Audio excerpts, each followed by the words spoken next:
Hi guys, welcome to the Rio Grande River. Here we are near Alpine, Colorado. This is very near the headwaters of the river. It's about as close as we're going to get on this trip. I find this spot remarkable because I've actually seen a good chunk of the Rio Grande in my time, especially when I lived in Texas.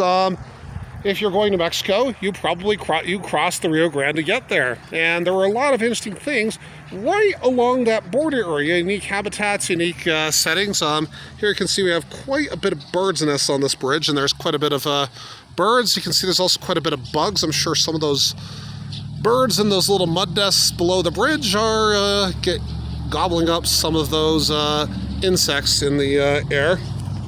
But I've been all up and down this river. I have been to the where it flows into the Gulf of Mexico. I've been to the southernmost. I've been to Los Baños, which is right along the river, and been to a bird sanctuary along the river in very far south Texas. I've crossed it at Eagle Pass. I've crossed at Falcon Reservoir and at Amistad.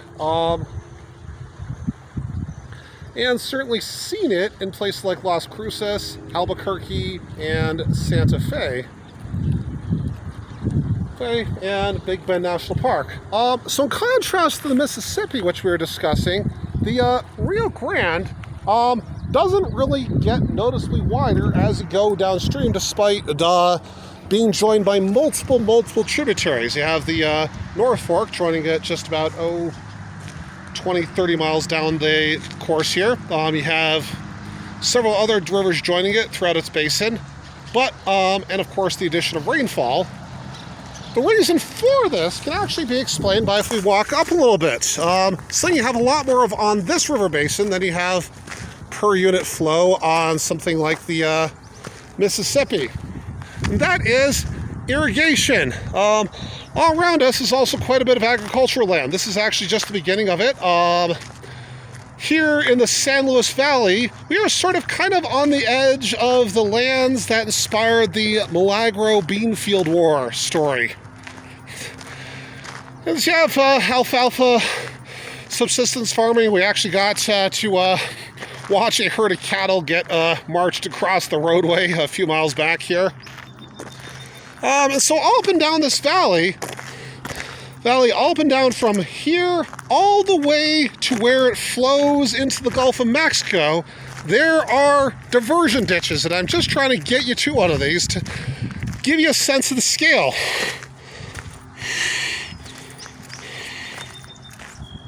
And while individually each of these little irrigation canals adds up to only a small part of the river's discharge, there's some represents a substantial amount of flow that was originally in the river being transferred to regional agriculture in the area. And indeed, the Milagro Beanfield War was a story about fundamental watering rights and whether those transfers of water rights benefited the communities they were intended to serve or whether they benefited big business. Milagro Beanfield War definitely took a stance on this, but managed to do it in a way that was so touching, comic, not heavy-handed, and made for some good reading material. And so I want to give us perspective on this because we looked at the Mississippi very near its headwaters, and we looked at the Mississippi quite a bit downstream of its headwaters and saw that the two are very different rivers. And I wanted you to see here that also the Rio Grande is a very different river, but that how it evolves from its headwaters up these beautiful mountains all around us to where it flows in the Gulf is a very different story than how the Mississippi evolves. Also, we're at about 8,000 feet above sea level here, whereas the Mississippi River basically rises from its headwaters are only about 1,300 feet above sea level. So lots of cool little things about just exploring our nation and its rivers, highways, and environments. All right, thanks everyone.